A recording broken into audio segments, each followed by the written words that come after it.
this and them not nice like this. Some can't take it when you talk true sense. Rather hear the words that glorify nonsense.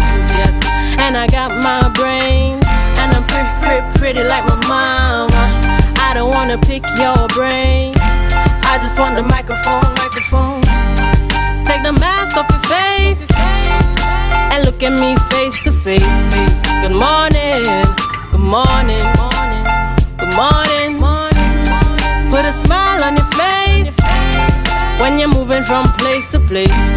Good morning, good morning, good morning. I wanna share my love, but it's gotta be with someone who's precious. You're never gonna get my love, accepting that you're real precious. You're never gonna cramp my style, baby, cause I get a lot of pleasure. And if you wanna test my style, you better have a whole lot of measure. Cause I'm a rock back chick, never tag along the never look back chick. Trendy, a little crazy, intelligently singing rock back chick. No sticks, no stones, or any kind of weapon don't belong here. I don't wanna break no bones, I just want a microphone. Take the mask off your face and look at me face to face. Good morning, good morning, good morning. Put a smile on your face when you're moving from place to place. Good morning, good morning, good morning, good morning, good morning, good morning, good morning, good morning, good morning.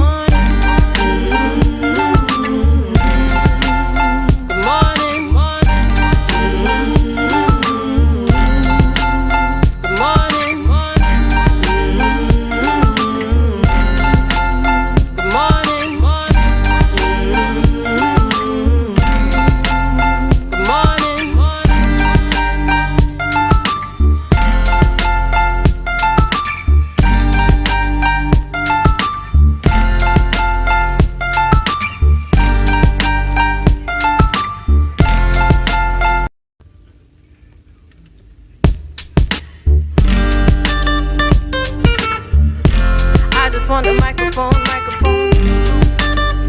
morning.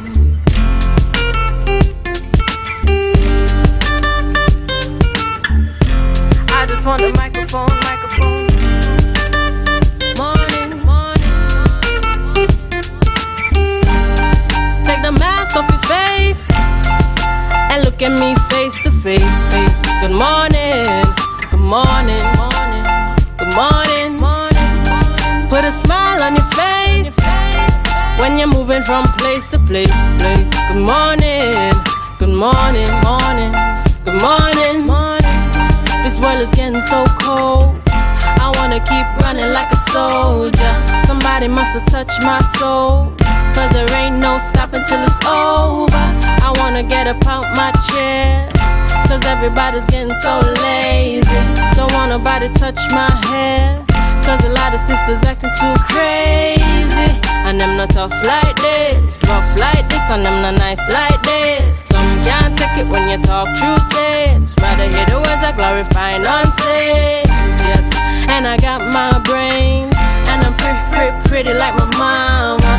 I don't wanna pick your brains, I just want the microphone. Take the mask off your face and look at me face to face. Good morning, good morning, good morning. Put a smile on your face when you're moving from place to place. Good morning, good morning, good morning. I wanna share my love.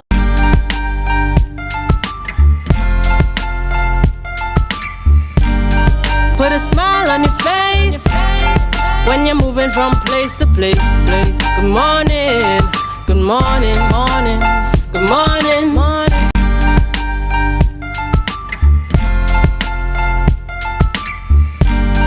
Put a smile on your face when you're moving from place to place. Good morning, good morning, good morning. Good morning, Tobago, and welcome this morning. It is the Tobago Updates morning show. I am Rhea Richardson George, and this is the day that the Lord has made, and we will rejoice and be glad in it. Good morning, Tobago. Good morning, Trinidad. Those of you in the Caribbean and those of you viewing us on the live.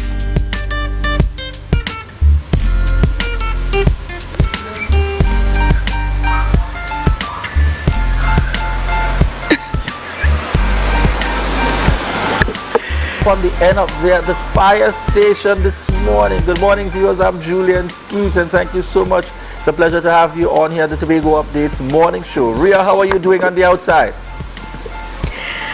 I am enjoying it, Julian. As you said, we are located this morning at the fire station in Scarborough, the Scarborough Fire Station, as we know it. In fact, as we now know it, this is the newly refurbished fire station, and this morning we're going to be having a nice walk through. So things are a little bit different. You know, I'm always excited to be on the outside, Julian. I'm really sorry. In fact, you're still on the outside because we're not in studio. Yes, because this morning we're coming to you live from the Magdalena Grand Beach Resort and the newly refurbished fire station in Scarborough. Really, I like the red, white, and black combination. At first, I thought it was that full lady in red kind of dress, and then the shot went wider. No, not yet. Not just yet, not just yet. We still have time for that and time for independence. All right, but I decided, you know, since I'm coming here this morning to try to kick things off with the national colors. We've got just about a month or so away before independence, but I felt like being a little bit patriotic this morning. Which definitely makes sense under the circumstances. We're in that time. While I'm repping the Heritage Festival with my combination this morning in terms of the prints and so on. So we're making that connection between the Tobago Heritage Festival and our preparation to celebrate the nation's anniversary. And this year is a significant one, Rhea. It's the 60th anniversary as we celebrate our 60th independence. Most definitely. So it's a very special one. And let me just put a plug here that if you're looking for red for independence, just my size. You're looking for that special outfit for any heritage occasion, just my size. Accessories to go with what you already have, just my size. All right, excellent viewers. So at this point, we prepare to head on over to news in 90 seconds.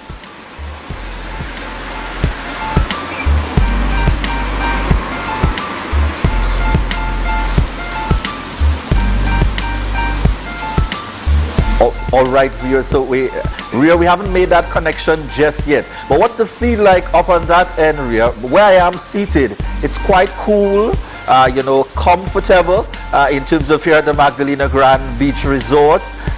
You know, the AC is certainly adding to that excellent view on the outside. It's a kind of wake up and say, wow, I'm in Tobago. I indeed live where you vacation. And that's for all of you joining us in Trinidad, those of you joining us in the region and the world at large. Well, you know, Julian, we don't have AC here. In fact, we have the natural AC. So if you know anything about Upper Scarborough, at this hour of the morning, it is very cool. Not much traffic on the road.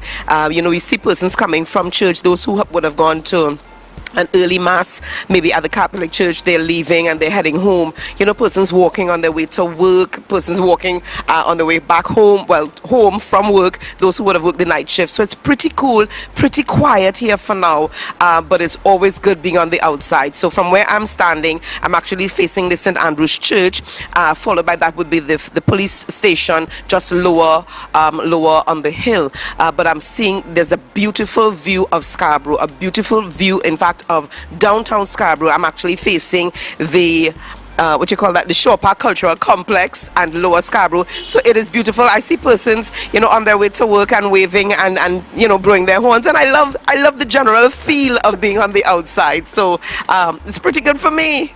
All right. So Rhea, you're at the fire station this morning, the newly refurbished Scarborough Fire Station.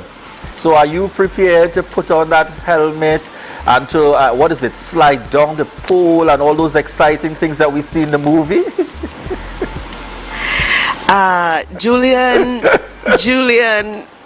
sliding down, you know, I'm sure I'll be pretty good at sliding down poles, one. However, I'm not, the helmet I guess it would be a must if I have to walk through the building, I guess for safety reasons. So whatever is required of me, I will do. This is going to be an exciting morning. I'm going to try that viewers. sliding down pole if I'm given the opportunity this morning. But here. I'm certain this is something that Tobago and even those beyond are looking forward to, because this has been happening in terms of the refurbishment work and so to bring the fire station in Scarborough up to the required standards. So we're really looking forward to getting that peek into to actually see and not just to hear about the refurbishment work. That's right. All right. So viewers, at this point, we're going to head on out, and we want to remind you, this is your opportunity to share the life, share the life, share the life.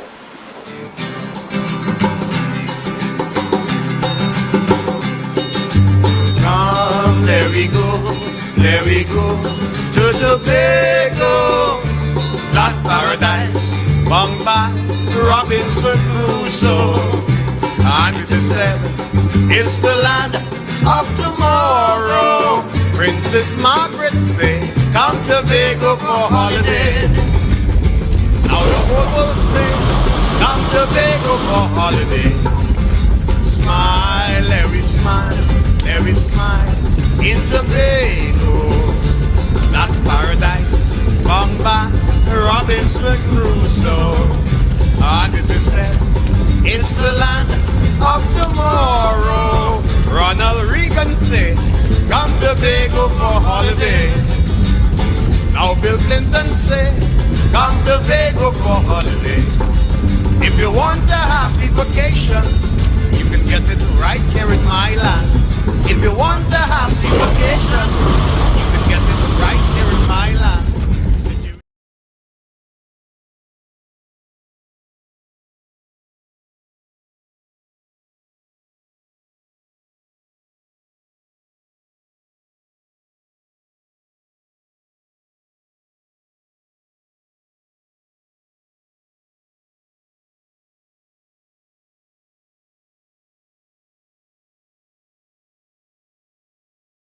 MI4 Security Services Company is the most advanced security service in Tobago. Ask about our cash and transit service. It's safe, risk-free, reliable, and timely. We provide safe banking delivery for all business types and sizes with highly trained staff, 24/7 monitoring, coordinated emergency response, and a well-maintained fleet of armored vehicles. Contact us at 660-7723 or visit our website at www.mi4securitytt.com to sign up today.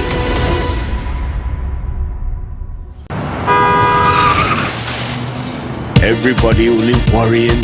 Never ever worry. Don't mind how things looking hard. I tell them never ever worry. If your nice car get damaged bad, I tell them never ever worry. What I'm saying is true. So just consider Tatil is always right here for you.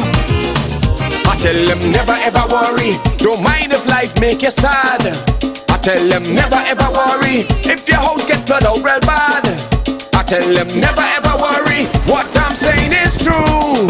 So just consider Tatil is always right here for you. I tell them never ever worry. If sickness catch you off guard, I tell them never ever worry. If times fall on you real hard, I tell them never ever worry. What I'm saying is true. So just consider Tatil will always be here for you. Never worry about a thing. Tatil, where people are people. You know what I mean. Excel Spa by Haley, where our highly trained staff are ready to deliver the top-class services in facial massages, waxing, nail enhancement and body treatment. We are ideally located at Coco Avenue, Susolands, Tobago. You can find us on Instagram, Facebook, TripAdvisor, or you can call us on 730-0149. Excel Spa by Haley. Relax, renew, and rejuvenate. You can now get whatever you need whenever you need it anywhere in Tobago with Tobago. Your meals, medication, groceries, and shopping all delivered directly to you. No more hassle, no more stress. Get the Tobago app today on Google Play or Apple App Store. That's TAPPOGO and let us deliver to you. Check our website at www.tapogo.app or call the experts at 494-TOGO and 484-4746. Tobago. Relax. We will get it to you. Tobago's at your service. It's a different type of thing down there. And we party till we drop down there. With a lot of pretty girls down there. Down in Tobago. Our national borders, our first step to security, but a possible access point for guns, drugs, crime. If it does not look right, do the right thing. Call Crime Stoppers anonymously. 800-8477. Report possible border crime.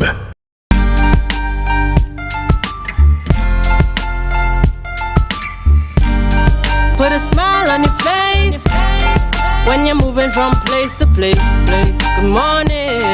Good morning. Welcome back to the Tobago Updates Morning Show. Here is your news in 90 seconds. By October 2022, Cove Eco-Industrial Park will be outfitted with greenhouses to grow berries.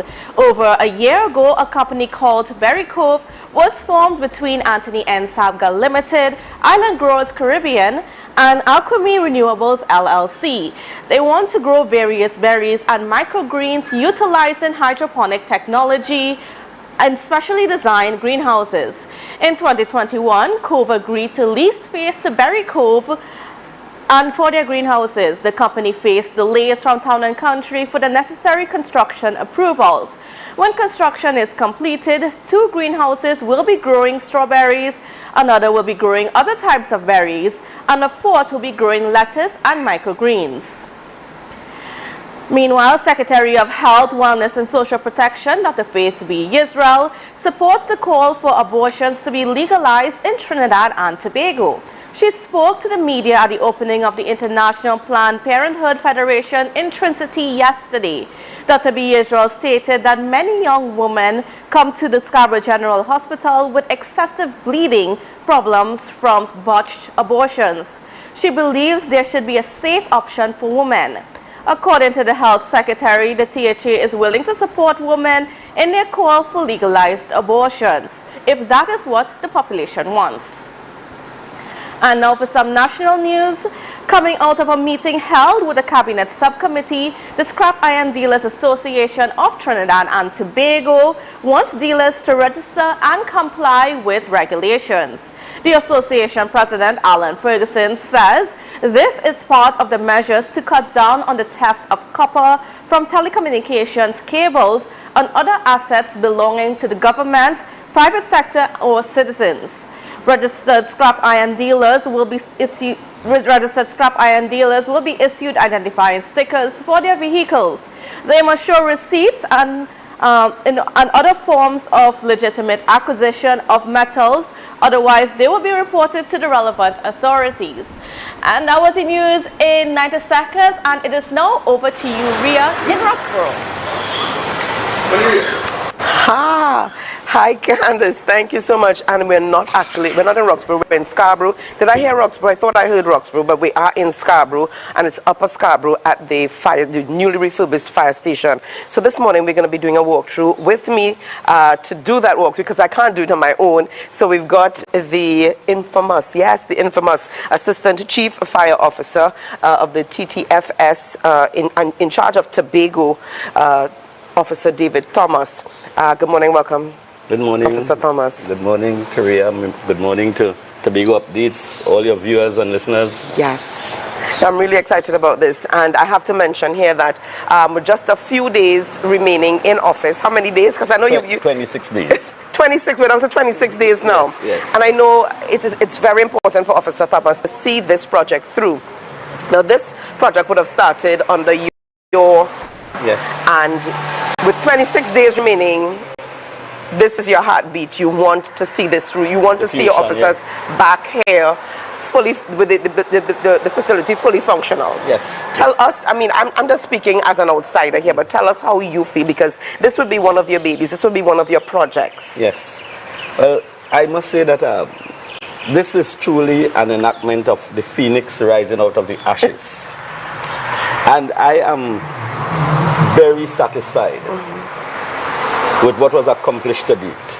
I mean, you know, they had breaks and all that. But when you look at what was accomplished by fire officers and the different stakeholders in Tobago who contributed to this project, the people at the volunteer defense force or the defense force reserve, I mean, this is more than a phenomenal achievement. I feel very, very good. The reward for me was in the doing. I do not matter who opens this facility, but in my next 26 days, I expect great things to be happening. As a matter of fact, from this weekend coming up, there should be heightened activities at this station, and that would be all geared towards ensuring that we have a spanking facilities that will cater for the needs of all the fire officers who would occupy hereafter, and therefore then in a position of motivation to respond to Tobago and ensure that whatever they do, they make sure that they have the civil defense of Tobago intact. And I'm just happy. I'm looking forward to retirement, but I'm also looking forward to deliver this project, right, in a very short space of time. There isn't much time, but there is a plan. And the plan can be executed in 26 days. Yes, of course, of course. Okay, so we're holding on to the 26 days. Yes. But right now we want to allow our viewers to see just what you're talking about here. Yes.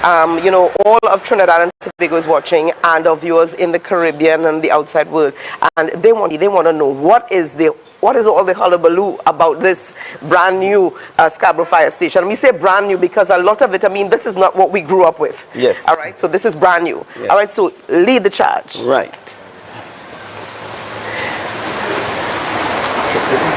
So 26 days to go. Yes. And tell us about this area here. What is happening here? This area is the control room. This is where we would have our control room staff. All emergency calls are gathered here, all information. This is the information center. Right. This is the center that triggers everything in the fire station. So when you call with an emergency, it comes here? Yes. Right. Right? And then transferred wherever? Right. Right. Then the response is activated. Nice. So we're walking up. Wow. All right. We're getting some exercise this morning. Yeah. Let's go. Now, this staircase here is one of the new areas that was put into this project. What was here before? Nothing was here before. All right. So how did they get upstairs? There was another staircase that we found that it wasn't useful anymore. Okay. So we decided to construct this. And not only construct this staircase to gain entrance to the building, it also lent some stability to the building. Right. Right, because this structure was originally built in 1958. And at that time, it was only to accommodate 21 officers. And how many officers? And now in excess of 100 officers use this facility. So you need to add some integrity to the structure. Right, and you would see a lot of the quality work that was done as we proceed. Yes. But this is one of our masterpieces. We created this, and now it enhances the station as well as provide adequate access to the building. Right. Yeah. All right. So we're making our walk up the stairs, and I see, you know, it can accommodate 2 at a time. Yes. So it's not one you have to stand on the side to allow one person to pass. All right. And like we said, viewers, we are Upper Scarborough. This is the recently refurbished fire station. So we're at the top. Wow. Woo! What you do not expect. Yeah. A grand entrance to the Scarborough Fire Station. All the spaces created. Room 1 on my right. Right. The room farthest from us was created, is a new space that was created, and that is going to accommodate the officer in charge of the station. Right. That would be that person's office, and that person would manage the facility from there. All right. And here would be? This area that you see, a little bit incomplete, but here is designed for storage. Right. And the secretary of that officer would be on this side. Stationed on the outside, okay. Right, this huge corridor, you know, we always talk about being able to enter and exit buildings uninhibited. Right. That was the mindset here. So there's nothing to be in this corridor? Nothing. This area here was designed for the female ranked officers. Right. Right, this is their washroom here. Right, we created this space for the female officers. Yes. And we created a dormitory change room. If you look at the old art.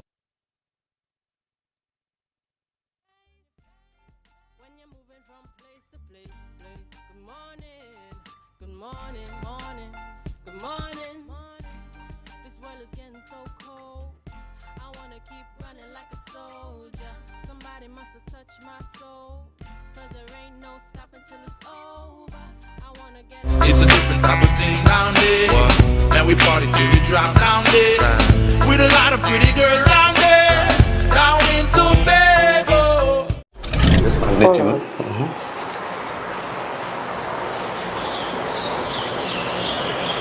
Our national borders, our first step to security, but a possible access point for guns, drugs, crime.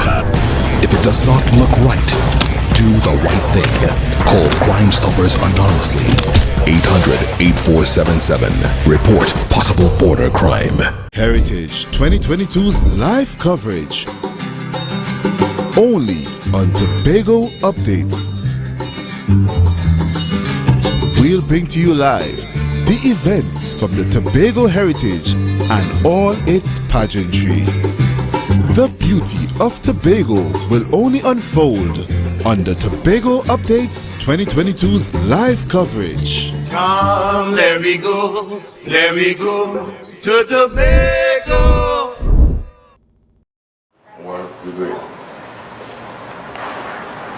All right, so we continue our walkthrough. We continue our walkthrough this morning with Officer David Thomas of the newly refurbished fire station located Upper Scarborough. So, excuse me. So we're in one of the rooms now. Yeah, this area here was created for the female firefighters. Right. This is their dormitory space, right? And you know, it's very, very spacious. Can accommodate up to 10 officers at one time. Right. And you know, I am sure that when the officers occupy this space, they will be very, very happy. Very comfortable as well. Yeah, because you know, there's not something that was available at this level before. No. And I think I wish we had done a walkthrough before, so we could have shown a before and after. Yes. But I'm sure you all would have recorded photos. Yes. This area on this side, all created by us. You will be privileged to see our ergonomics. This was all created by us. This vanity was all created by us. Right? So we put in this for them. You seem quite proud. Yeah, as well as 2 new toilets. Right? We really try to give them some quality work. And in this area is the locker room. This is where locker and change room. This is where they will be. You try to maintain.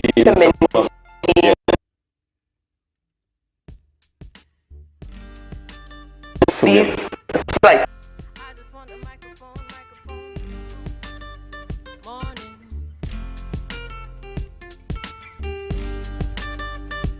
The Street 919 FM and the Tobago Updates presents the Tobago Updates morning show live simulcast on the Street 919 FM. Start your with much value, and you know, we work towards that and we have achieved it. Right. This area that we are entering now is the male's dormitory. Very spacious. It will accommodate. Now we recognize that there is a lot more space allotted for the male officers than for the female officers. Yes. Why is that? That is because the ratio of males to females, the males are at about 80%, and the females are about 20%. For now? For now, yeah. But should there be a switch? Yeah. Right? Well, we either do additional space or we change accommodation. Okay. Right? Through this doorway, and there is some information about out here.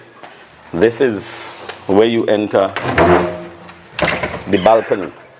Of course, in the next 2 weeks or so, you should see this. Within 26 days? Yes, you should see the rails installed and all that. This was not a part of the facility before. Right. But during construction, we needed to improve the roof of the facility. Before it was lower, and therefore it used to attract more heat. Right. So we as you lift the it roof, up, yeah. Right. We needed to, create this balcony so that the reinforcement and the support, the vertical support of the roof. Not only that, I didn't tell you, but everywhere you have walked so far, that entire area was board. We had a wooden floor. So it was all taken out. So we're talking concrete with tiles. Yes, right? Now, one of the reasons for this balcony is that when you took out the wooden floor, these vertical walls would not have been resting on anything. Right. When you would have constructed the floor, the concrete would not have joined, this whole concrete would not have joined to the floor. Right. There would have been a space. Right. Now, if you didn't do the balcony so that you could have these short columns and do horizontal beams to tie back the building, these walls would not have been as secured as they ought to be. So a shake of an earthquake or something might have caused a collapse of the structure. Right? So in order to ensure that you add proper stability to the structure, you needed to come out to the balcony, do the short columns, do the horizontal beams, to support, tie it back to the structure, to reinforce and strengthen the structure. Yes. My husband is a draftsman, so thank God over 27 years I would have learned a thing or two. So I'm very familiar with what you're speaking of. And I mean, this is beautiful. I don't think we expected this. Yeah. I mean, because from the outside you cannot tell. But this is one of my favorite pieces here. And Julian, I think Julian probably challenged me. I'm not going to do it, Julian. But this is the pool. Yeah. I'm just going to touch the pool. I will not be sliding down any pools at the fire station this morning. All right. But this is the pool that existed. Yes. Timely memorial. All right. So officers who are on duty would be resting here until a call comes in. Yes, when the fire bells are activated, officers will get to this pool, and as you get to the pool, we teach the proper technique. You slide down the pole and you access your appliances. Right, which would already be... enable, quick responses. All right. Now something we have not paid much attention to is the ceiling. Now, this magnificent finish that you are seeing was all done by us. Of course, we had... by officers? Yeah. Fire officers? Yeah, we had two of them coming from Trinidad, and we have two well-wishers in Tobago who came in and showed us the proper technique. And my word, there is an auxiliary firefighter by the name of Devon Leacock. Him, along with Boyce and Atasha Felix and the other supporters around, created this ceiling finish. And I am actually very, very proud. If you were here when we were constructing the roof, we ran into trouble with the roof because I can tell you we have one qualified construction technician on this project. That was a fire officer by the name of Mr. Wallace, Leon Wallace. He's the only qualified construction technician we had on this project. So the size of this roof, it began to challenge us. And again, somebody from the public who has the expertise decided that he will come in and he could give us 1 day. And he said he is only coming if all my men would be on the project. Wow. And that was a Saturday. So we catered lunch and we catered, drinks and so on. And the guy came in with all his equipment. And made it a day of work. Trinidad and Tobago, all of Tobago. In 1 day, we were able to frame out this entire roof. The young ladies on this project, if you saw those young ladies handling the power saws and so on and doing the cuts that the guy introduced us to lend perfect stability to the roof. You would be Fire amazed. officers. Yes, female fire officers at that. Female fire officers. Right? So all my officers showed great support. They came out. And it was between rain and shine. And we worked from very early in the morning. By 6:30 men were here. And we went at night. And by the end of the day, all we needed to do was sheet the roof. Wow. It was a magnificent representation of volunteerism and selflessness. It is, and we need to reiterate the importance of volunteerism. It's not always about monitor. Yeah, it's not always about the money, all right? But because this is for all of us. Yes. When you throw your hat into the ring, yes, into something, a project like this is for all of us. We stand to benefit our children, our grandchildren. Yes. This is history yes, being passed on. What is happening? What is happening with this room just off back here, this is my left? the male's locker room. Behind here, you will see a bit of storage. Right. Right. Because we see extra mattresses. Yes. And it can also, I guess if need be, it would be turned into sleeping quarters. Yes. Yes. Depending on. Yeah. But the sleeping quarters is adequate. That's in the front. Here is for lockers. If you need more space, the plan is to do a doorway through here. Right. Extend the roof because we have paved in the back. Mm-hmm. We tile it and everything, and we could do some more storage and lockers in that area. Right. Right. If need be. If need be.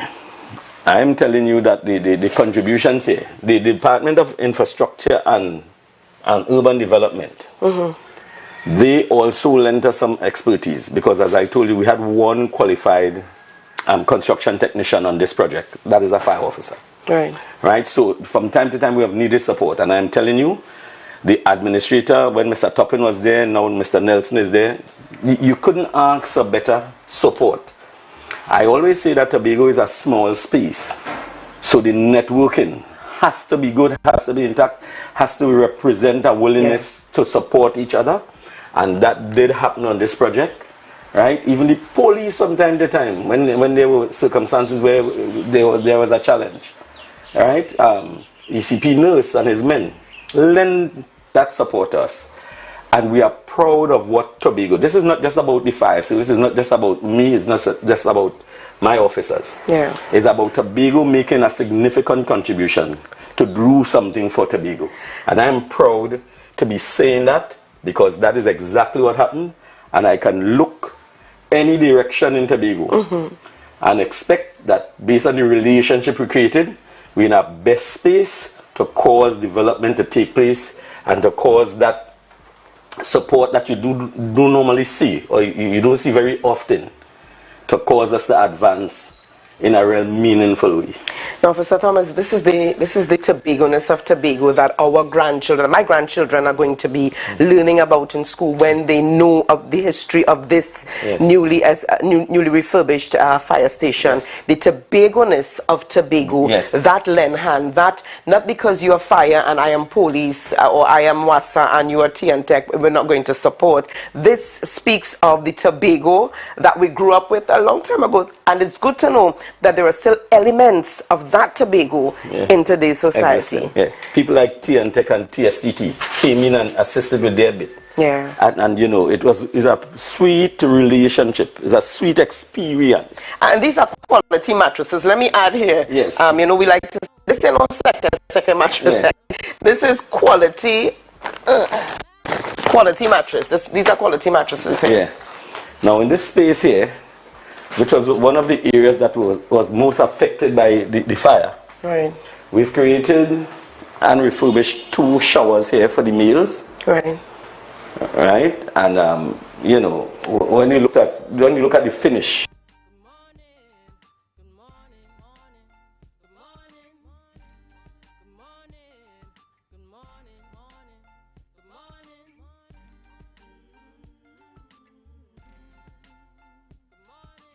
They come back here and they have to use these facilities. Again, are we seeing elements yes. We try to maintain some of that throughout, so that and the history, the history will remain. And I love it. Yeah. So we're coming back through here. Yeah, which is the male dorm, and we're turning left. And there's so much more to still see. Yes. I feel as though when we think we've almost reached the end. Yes. Right. So this area here we've created for the cleaners. These tiles look Yes. Very archaic. Yes.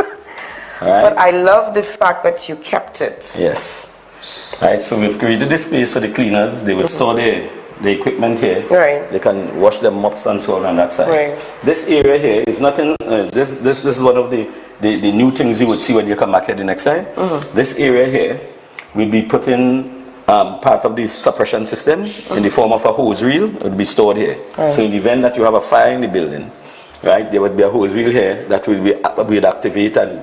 We can't have a fire station with no no means of extinguishing. Yes, we always set those standards for everybody else. So it's necessary that we do it for yourself. Do it for ourselves and operate by example. Right. Right. Some of the older parts of the building, which is here, this area here, was designed. This looks. It's been there for many years. Yeah, but it.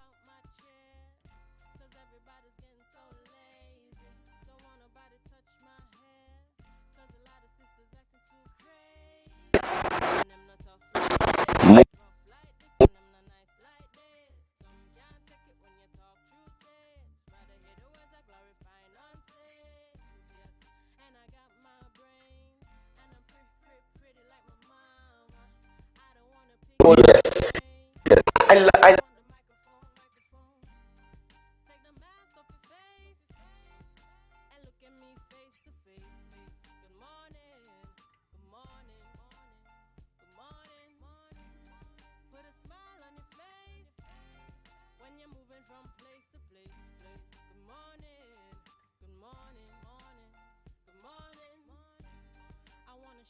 Advertise with Tobago Updates. Call 284-6597. If you have a small or large business, we can get your information in front of the masses. Reach our rapidly growing viewership on Facebook and YouTube. Promote your brand in Trinidad and the Caribbean through M&E TV Now and Gayel. Yes, we can build unique ads for your business. Call now 284-6597 and advertise with us.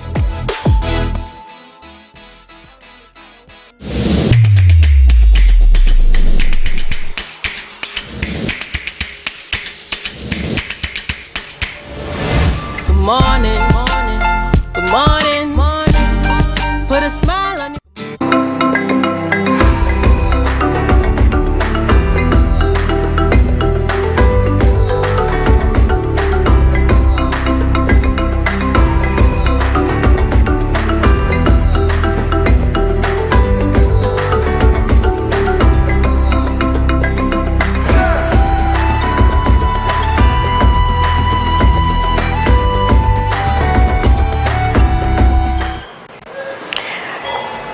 Okay, so we're doing that walkthrough, viewers. We're still here at the newly refurbished fire station in Scarborough, Tobago. And you know, we are now in the kitchen space. Now, if you know any fire officers, is that, yes, they work hard, but they play hard as well. And they can cook. If they come into the service not being able to cook, the short to learn that. The short to learn. Joel Richardson, I'm speaking about you. Okay? Joel, I'm talking about you. All right, so tell us about this space. What was it? I mean, was this the original? Is this the original size of the kitchen? The original size. What we did, we took down the cupboards, we sanded them, and we repainted them. Because we were advised to use car paint, which can take the jam of an industrial environment. Right. So we have painted them over using lacquer paint, and you see our lovely cupboard tops and so on. Just some. Is this granite? Yes, that's. We're talking granite. Granite countertops. Yeah. Okay. And new cupboards built. Yes. No, they were refurbished. Refurbished. And repainted. Okay. Right. They look really good. Alright, so we're gonna have a refrigerator here. And that corner. And what's happening there? Is that your stove? Stove, yeah. Right. Right. You know, and this here we have a long table with benches, so the officers can sup. Right. That term, sup. Yes. Full view from where we are. Yes. You get a chance to see all of Scarborough. I'm hoping that you get a nice shot of Lower Scarborough. This is beautiful. Who wouldn't mind working here every day. All right, who wouldn't mind working here every day? So we continue on. This is where I guess you would be storing food stuff. Yes. All right. The different cupboards would be given to individual watchers to store the stuff. So when they're on duty, they. Okay. Yeah. Cool. So we continue on this morning, and I'll tell you, I'll be very honest with you. My brother Joel cooks a mean goat, and I believe, viewers, is that he learned it here because he wasn't doing it, but he cooks a mean goat, curry goat. So this area is our recreation and training area, right? We're going to install 2 flat screen TVs there. We already installed the whiteboard, and our tables and desks would be in here. So lots of our training exercises for the watchers that are on duty will take place here. If you have any recreational, like if somebody's celebrating a birthday, it will happen here. If we have visitors coming to the station to conduct training exercises or to do a visit, they will be entertained in this space. Okay. All right. Right. This was totally done over. The windows were different. Right. As a matter of fact, all the windows throughout the building, and 90% of the doors were changed. Right. To lift the ambience of the station and to ensure that it is a comfortable enough space for fire officers. I mean, we can't see all these buildings going up around us, and we do not try to lift our standard. Definitely. We have to fit snugly into a space that represents development. All right. Now, Officer Thomas, we're talking 26 days remaining. Yes. And you want to see this building come to completion. Yes. And what is it? Tobago, we are well deserving of this. Yeah. And we're certainly looking forward to seeing it through to the end.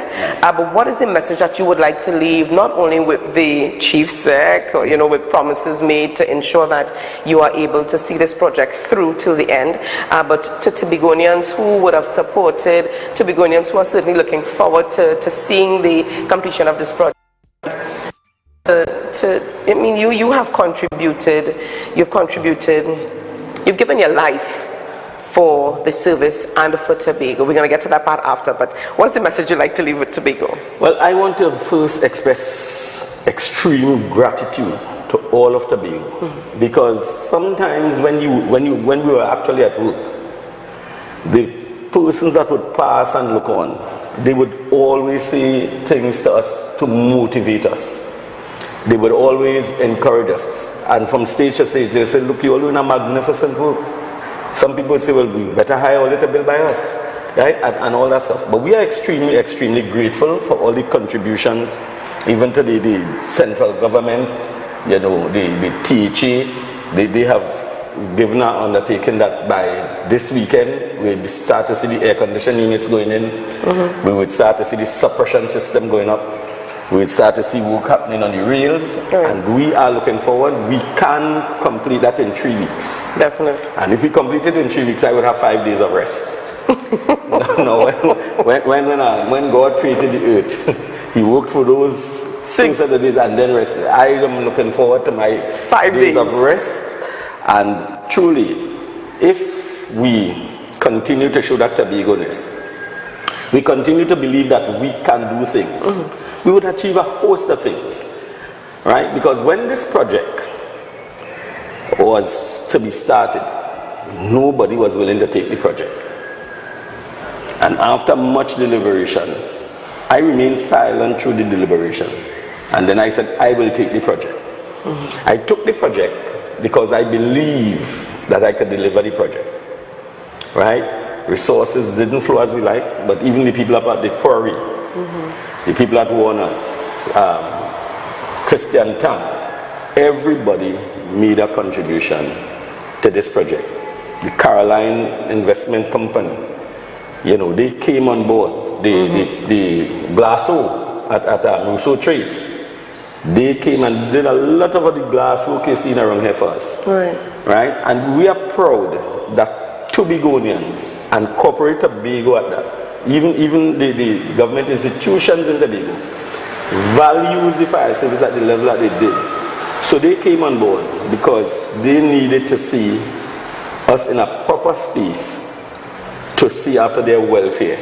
And we are happy. I have spent the greater part of 40 years here. When I walk out here on the 17th of August, I would have spent 39 years, 9 months and 17 days. And I will do it again if I have to. I have a passion for the service. There's no secret about that. I have a passion to see Tobagonians do well. And if it's up to me, I will continue to work towards the development of Tobago in any sphere. Because I know if you do not do things, a lot of things for yourself, you know, it's like looking at the scenario with the two women that went down by the river to wash. One was there, rest down the clothes and say, Lord help me, and expected a miracle. While the other one put her hands to the wheel and she washed, and God supplied her with the tenacity to achieve her goal, and in little or no time it was achieved. And I'm saying that a lot of times when we look at government to supply everything, and we look at somebody to come and deliver.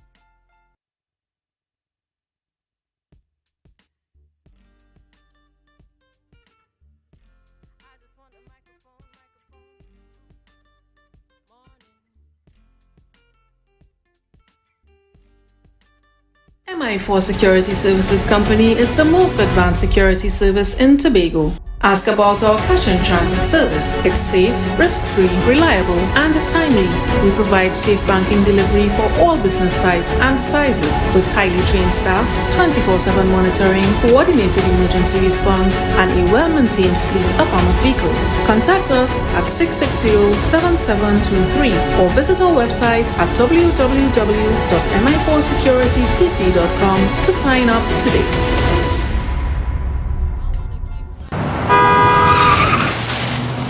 Everybody only worrying. Never ever worry. Don't mind how things looking hard. I tell them never ever worry. If your life can't get damaged bad.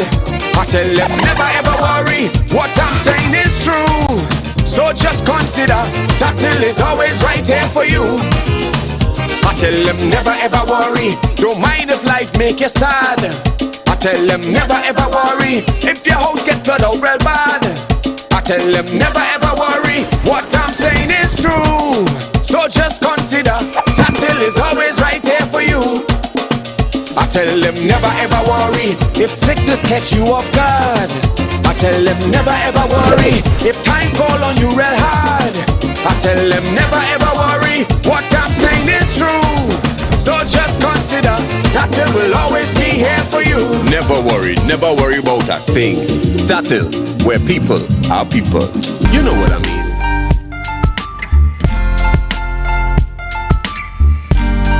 Put a smile on your face when you're moving from place to place.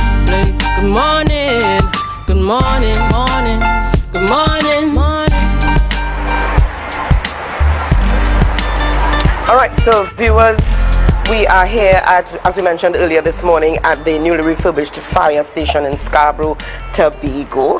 And we've been chatting this morning with Assistant Chief Fire Officer of the TTFS, Trinidad and Tobago Fire Service, Officer David Thomas, who is in charge of the Tobago Division. We did a nice walk through. We are on the final balcony, and this would be what, southward? Yes, this is west. West? Yes. Okay, we go west, no problem. We'd say west. It's south of the station, but the balcony is on the west of the station. Okay, we go with that. Yeah. Definitely. So this is one of the other balconies. We were on the first one a little while ago.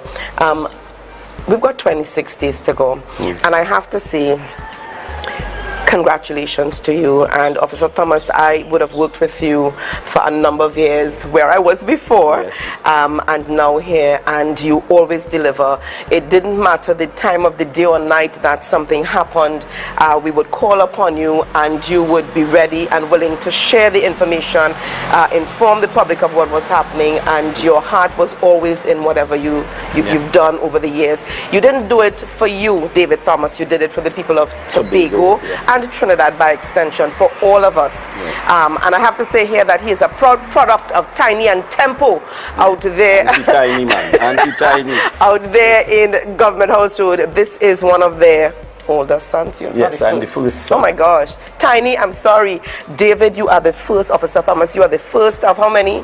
No, first son. The first son. But the Oh, third. the girls, some of the girls. Yeah, the Carol girls and Paul are older than you are. yeah. Okay, right, I'm right, the right. first son, of 7 children. 7 children, and I tell you, I can certainly say on behalf of them that you are their beloved son, or one of their beloved sons, in whom they are well pleased. I can certainly say that because I know that they are proud of you. And I could just imagine Tiny watching this morning and saying, oh God, Rhea. Oh, yeah, Tiny, I can just imagine. But we are proud of you, and we wish you all the best in the next 26 days to see this project to completion, and we wish you all the best for your retirement, for your days of rest to come. Yes, I was just informed 2 days ago that my send-off ceremony will take place in the lovely village of Roxborough. A gala event all day in Roxborough, street parade and what have you, cultural events and what have you. You know, I certainly hope that we would be added to the list of invitees as Tobago updates. So I'm looking forward to that. I'm looking forward to sharing that moment with all of Tobago, because there are quite a few things that I need to say. I didn't even speak about me being the person who trained the first batch of officers in Tobago to great success up at Roxborough. And that's right. I mean, yeah, we needed to mention that. And I hope when you're sharing that, you share all of that, because that was history in the making, what took place in Roxborough. Yes, yes, definitely. Right. So there's so much of me to still talk and to say to the public and to offer my life story as a motivation to the Tobagonian. I started this mission with a school leaving certificate, and now I hold the highest qualification that a fire officer can hold in the Trinidad and Tobago Fire Service, having completed my studies in England. And I'm proud. I've walked through the ranks, I've learned this organization, and I'm willing to give back all the time and every time. So we're going to be calling on him. Even though he's retired, he's still got a lot of information to share and a wealth of knowledge to pass on to the younger fire officers. So don't be afraid to call on him. We won't be afraid to call on him for sure. All right, but we've got to leave it there for today, and we want to thank you so much. And it's over to Julian. Julian is going to take us out this morning. So, Tobago, we'll see you on Monday. Over to you, Julian. Yes, Rhea, well done, Rhea. You didn't utilize the poll, but well done.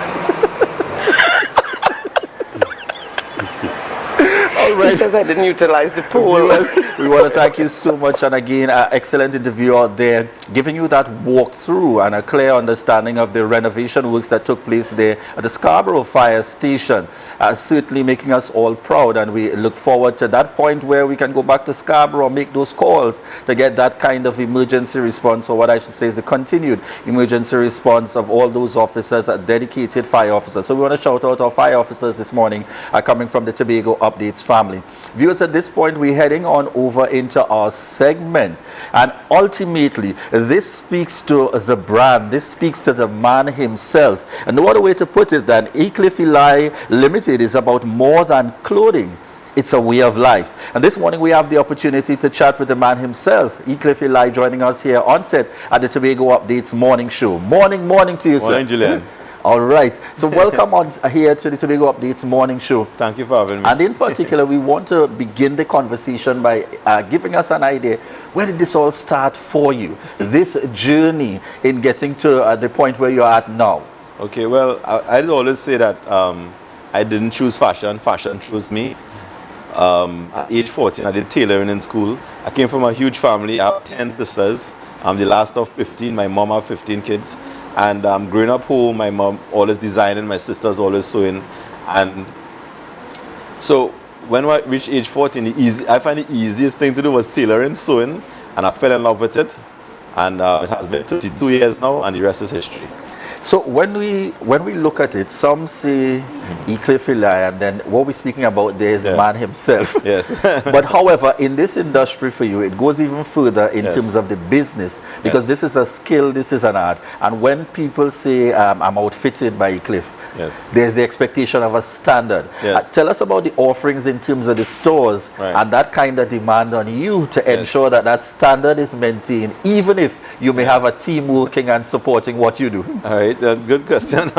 Well, you know, so let's look at where the craft and the talent is concerned. That it has always been there. You know, you have that talent, you work on it and so on. And as the business continues to grow, sometimes you tell yourself you have a business, but because you have to iron, cut, sew, stitch, market, and everything, what I realized was I created a job for myself, and if I didn't work, nobody get paid. So I had to make a decision, knowing that the more your business could function without you, the more valuable it becomes. So what I had to do was train a lot, train staff, train people, and as the business continued to grow, at first I started making imitation clothing. You know, I like Jordan. You know, sometimes they come from humble beginnings. Yes. You can't afford certain brands. I'll have to make my own Levi's. I'll make my own Gucci jacket. And I was bootlegging, right? And then I realized people don't buy clothes. What they buy is a brand. And so I started putting my own name on my clothing, and that's where I started to build my brand. And then from there, you know, I realized, okay, business is doing good. I needed to get an accountant. So I did business in reverse. I started the business and learned the business aspect of the business after. I needed an assistant so I could focus on my craft. Then I trained my staff to cut. I always involved in the process. I trained young tailors to cut, train them to sew, and as we continued to grow, eventually we was able to open. But I used to work from my atelier, my workshop, right. And then we opened a store at the C3 Mall. We opened another store at West Mall. Woodbrook, we outgrew Woodbrook, so we needed to get like a factory now. So we acquired a building where we use in one of the entire floors for the workshop. And the question is, how do we maintain quality? So we have some strict quality assurance systems in place, where each department and each employee have like a flow chart, and you have to follow all these guidelines on the flow chart, especially the quality assurance aspect. And if it is not up to standard, we send it back to the next stage and then come again and send it back. And of course, you have to get like your operational manager, you get your HR, you get your accountant, your marketing team. So, you know, and then have your stylist at the store. We do comprehensive training with stylists. As a matter of fact, every Wednesday we lock our stores and we bring in the stylists and the account executives, and we do a training session from 8 a.m. to 2 p.m. every Wednesday. I've been doing that for years, where I meet with them and personally train them, and we offer certificates to our staff. So we created the Eclipse Eli Academy, because we set our own standards for ourselves.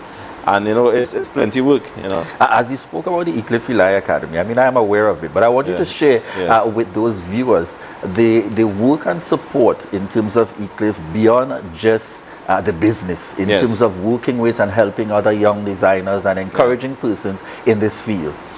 Well, a lot of people reach out to us. The biggest problem is my time. So what I've done is I created leaders, and if someone come in, they have the love for fashion, for sewing. Well, my thing is the craftsmanship for me is more important, right? So what I do, I pair them with someone at the workshop, and that person will be the understudy. They'll pair with, and they have to start from the bottom, ground bottom. We have to. I don't care how good you are. You have to prove yourself. And we have performance evaluation where we look at your performance and we help you. We find ways that you need to improve. We have KPIs, all right? And then if you're not meeting the KPIs, we'll put you on the performance improvement plan so we're all about measuring metrics. Everything is metrics, and we believe in growth. Once you work at our organization, if you want to learn, you have to grow in your personal life and as well as your professional life, based on the principles that we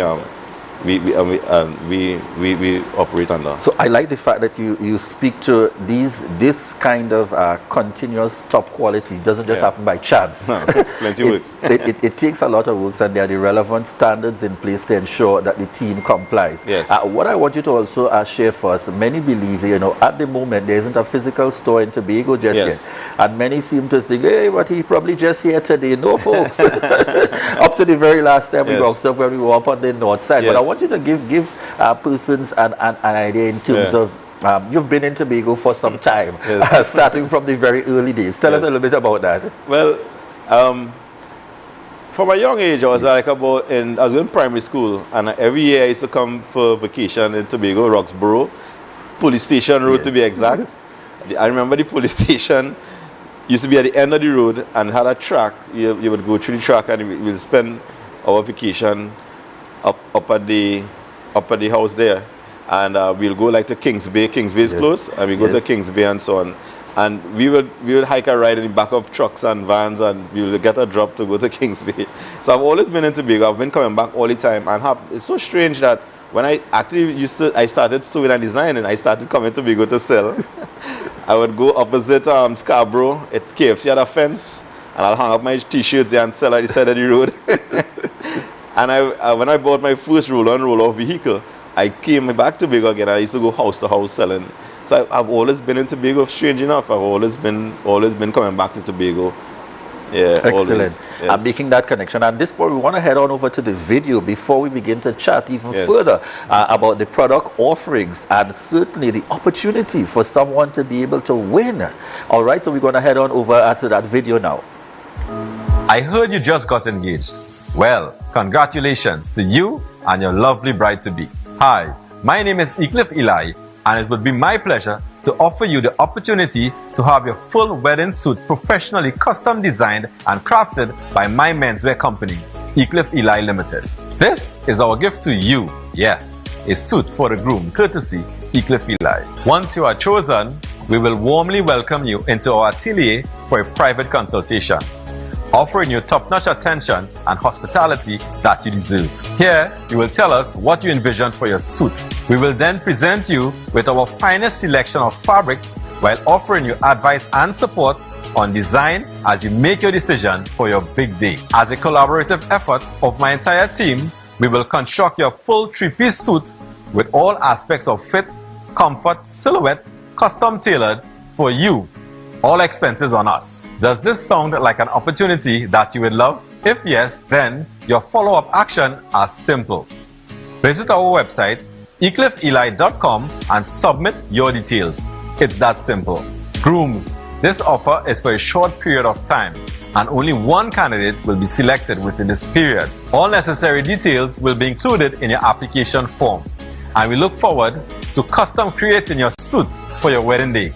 Congratulations again, and best of luck. It correctly, and we're going into the competition side of things now. Tell us about the inspiration to be able to make this kind of offering, particularly now when many are crying out and say it's a challenging times for business. Well, because a wedding costs a lot, as you all know, all right, and many times people come to me and they find our suits are expensive, they can't afford it, they have to settle within the budget, and and so on. So what I've decided to do was, I'll come to Tobago, I would give away a free suit, and it's very simple. Just go on the website, eclipseeli.com, submit the information, and that's it. My team will choose one person. Well, of course, we'll check out their Instagram profile, whatever, and see who really need the suit and give them a really lovely suit. We're going to give them a jacket, pants, shirt, waistcoat, tie, handkerchief, fully designed, customized. They will even get to meet with me in person, where we go through the different fabrics and textiles and really give them a well-made, well-crafted, customized suit. And we're doing one in Trinidad, one in Tobago, and then we moving up the islands. Next up, we're going to Barbados, doing the same, St. Lucia, St. Vincent, St. Martin. Because we cover like 10 different Caribbean islands. We have like, we even outfit some of those prime ministers and presidents in those islands. So we decided, let's do that. Working along with the individual. Now I want you to use this opportunity to walk us through. So you have a lot of persons at the point saying, I think I want to be able to, this man looked like he offering the thing that I want to know in terms of the suits and so on. How does the process go? As Ria would say, explain it in detail so that Julian would understand. Maybe like when it comes to us, the other suit? Yes, so that you make the connect, and I say that I'm interested, I'm going to get married and I'm interested in having a suit done. Walk us through that process for the client. All right, so you come to you make an appointment, of course, you come to our atelier, you meet with me or one of our stylists, and basically a consultation is a conversation, getting to know the person. All right, so we'll ask you the day, if the wedding is day, night, if there's a color scheme, the concept, if it's Western, a Hawaiian theme, a chapel wedding, if it's everything happening at one location, then we'll design it. We'll use tropical wool, which is breathable for our climate. So we advise, we'll give you different options in terms of the quality of the fabric, the colors, and also the cost. So for example, you might want to make a black suit, but it has so many different textures and qualities and thread counts. When this one black suit, you could get like 10 different prices for the same exact black suit based on the craftsmanship. If you're going to do just a fused suit, a half canvas, a fully canvas, if it's a fully lined suit, the type of texture, so it's a very intimate session here we have with the stylist, and we actually craft this suit especially for you based on your personal style, your color, your concept, and everything. And I just want to go a little further to explain. I don't know if you're aware, but I outfit a number of artists. So like Marshall, Sherwin Chester, Bungie Garland, Tedderson John, Lyrical, Swappy, Problem Child, and the list Blacks, the list goes on. And in the last big soca monarch we had, I had to outfit about 9 soca artists on the competition. Ola Tunji when he went up for the X Factor, And I was outfitted as 9 soca artists, and people ask, Eclipse, how do you do that? 9 people came to you to soca artists, big guns, Lyrical, Problem Child, all Swappy, competing. Everybody competing, and each of them backstage, and each of them telling themselves, I am looking better than you. And how do you outfit it? You say, how do you do that? And it does explain the process. What I do, I get into the person mind. If I'm designing for an artist, I listen to the music. Right. I become water, and I create and design for that individual, and of course put my personal touch and my expertise and create magic. So that is the entire process. And tell us something, I know you do for the politicians, you do for the artists, and you also have persons in the sporting industry and so on that you do work for. Yes. Right? How are you able to make this, to be able to switch in between, but still maintain that very high quality and that very high standard that persons, have that kind of regard for? Would you say, where does that inspiration come from each and every time? Well, and the business of fashion, or any business, is important to know your customer. All right, it's important to know your customer. Sometimes when people come to the atelier, they find me ask too much questions, and because you really, we honest and sincerely want to get to know you. So it is a selflessness. Is about making the other person feel important and doing it sincerely.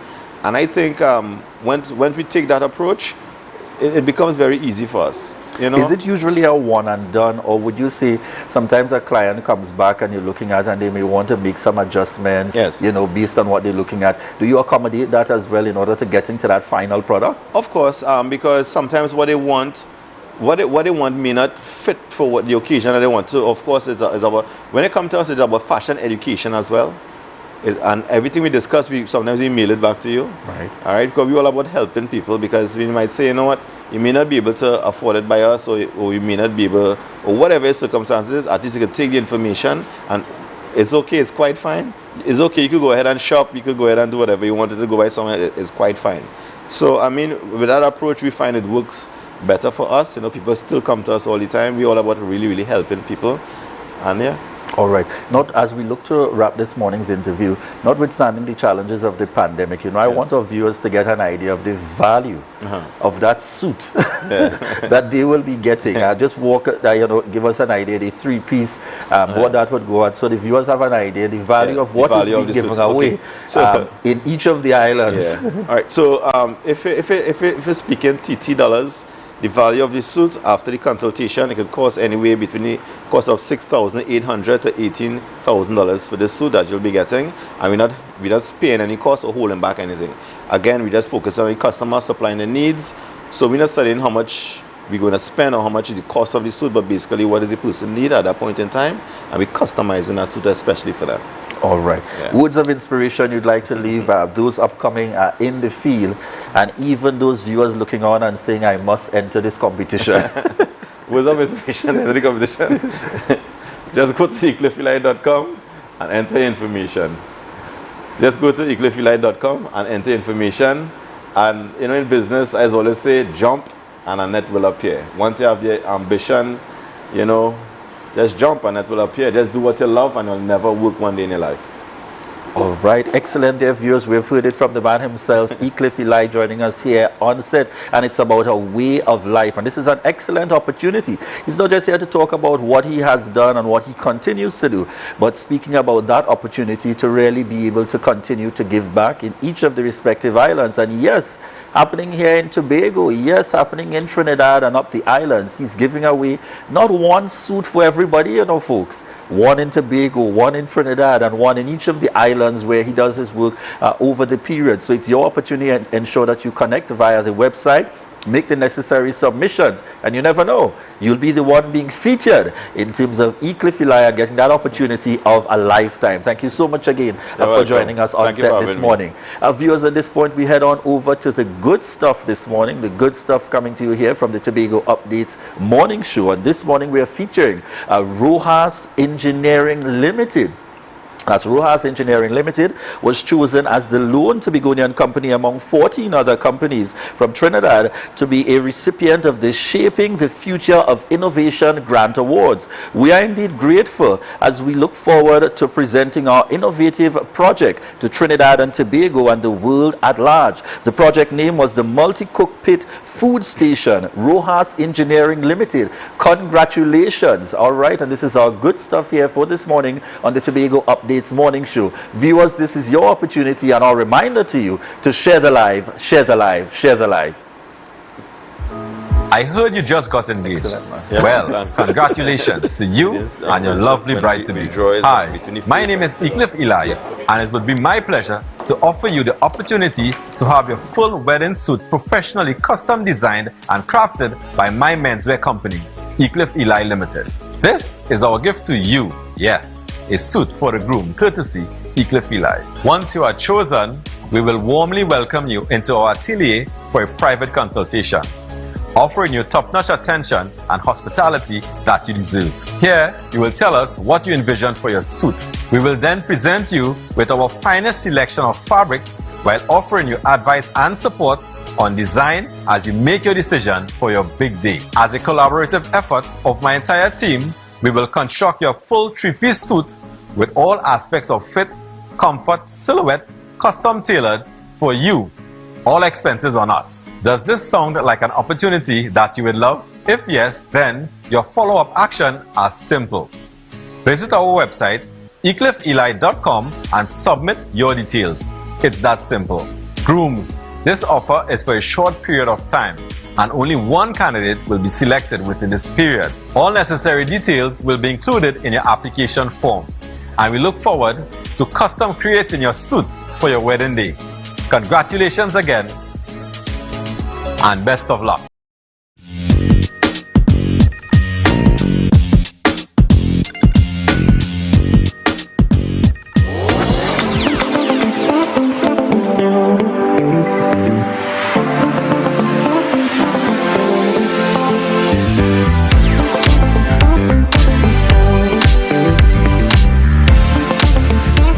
From very early, allow your children to know that you value them and you love them. Everything that you do with them, let them understand that daddy is doing this because he loves you. He wants you to, to be a good person. He wants you to be successful. He wants you to develop in the right way. And continue along that line. Do not allow yourselves to become separated from your children. We have been doing our share, our part to contribute to the education scape and to deliver young men and women who could meet the challenge of what is before them. But what I tell my students is the same thing. You're fearfully and wonderfully made. And to prove it, I would tell them that before you went to school, you were learning without anybody taught you. Who taught you to walk? Who taught you to talk? Who taught you your name? So I try to let them understand that even before you went to school, you had the capacity to learn. We just have to build on it. I am in a privileged position to pass on and to make sure that I mentor and coach these young men sufficiently that they too will come and create their impact. They too will come and represent the fire service in a real sense and understand the true philosophy of being a fire officer so that they would contribute to the development of our society. As an administrator, it's basically like fulfilling a father figure role as well. because you are the head of the division, and of course you would set your standards just as you would set standards for your home, and ensure that the public service regulations, instructions are upheld. All right, just as you would have rules in your house, so you would try to use the same knowledge of managing home with the theory that you would learn in terms of the different subject matter areas to work within the division. And I mean, from time to time, yes, members of staff will have different issues. Some people might be home related, some might be within the workspace.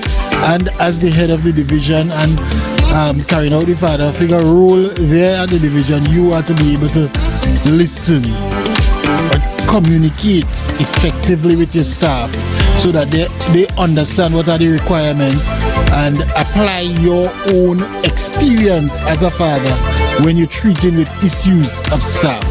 Not very often does this society give men the opportunity to feel appreciated. So all the kudos for the Police Service Youth Club, because it is doing something to men who society often take for granted, often label and so on. And we know for a fact that despite all that is being said and done, there are great men who have been doing a lot of things, and we want to lead by example especially for the young ones who are looking. This initiative, let us use it as a springboard for men to understand that there is a need to care for yourself. And the ladies and all, when you care for yourself, the ladies appreciate that. I mean, they have less work in trying to care for you, but they also understand that you have the ambition to care for yourself and to make sure that you present yourself in the best possible form to your society and your family. We look forward to any initiative where we can get involved in a meaningful way in society. And what a meaningful way to show appreciation to our men. Let's face it, Marlon, from time to time, men have been disempowered. We have been accused, we have been blamed, we have been victims of all kinds. But within society, we are doing an excellent job. That was a production of the Department of Information, Office of the Chief Secretary, Tobago House of Assembly.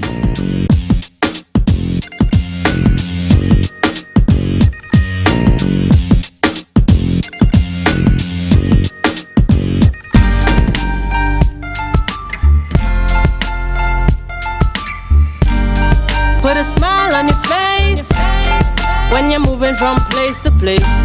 Good morning, good morning, morning, good morning, morning.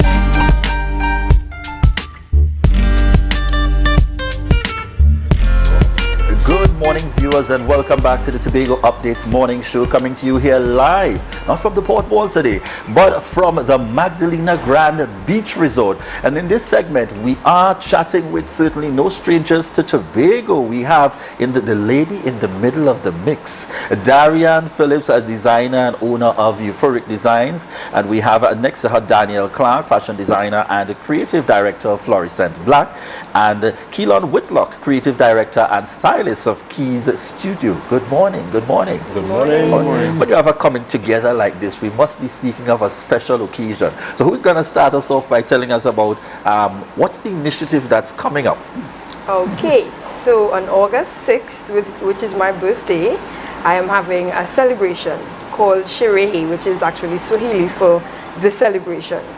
And this event, this is 3 events on one day. So we're going to have a fashion market starting in the morning, a conversation with these 2 lovely young men and 2 others, and then a fashion show from 7 p.m. in the night. All right, so the combination of events, and I want to, I had to put Keelan on the spot. Tell me, how important do you think an initiative like this in terms of men being able to speak collectively and making that contribution, just as women are, in terms of the importance of fashion and style in a time like now? Sure. Well, our segment is called conversations with men in fashion. And in essence, when I thought about it, first when Darian asked me to be a part of it, I was elated because I think of my younger self and the fact that I wish there were opportunities like this for me when I was younger to hear someone in this space talk about generally fashion, something I love. Men in fashion generally in the Tobago space, in the Caribbean generally is a space that you don't hear. We just had Eclipse on just now. And a lot of persons have misconceptions or their own conception of what a man in fashion does, who a man in fashion is, you know. And fashion is such a broad space. So, like myself, who's a stylist, hearing my particular point of view, we have Daniel, who's actually a designer who gets in and behind the work.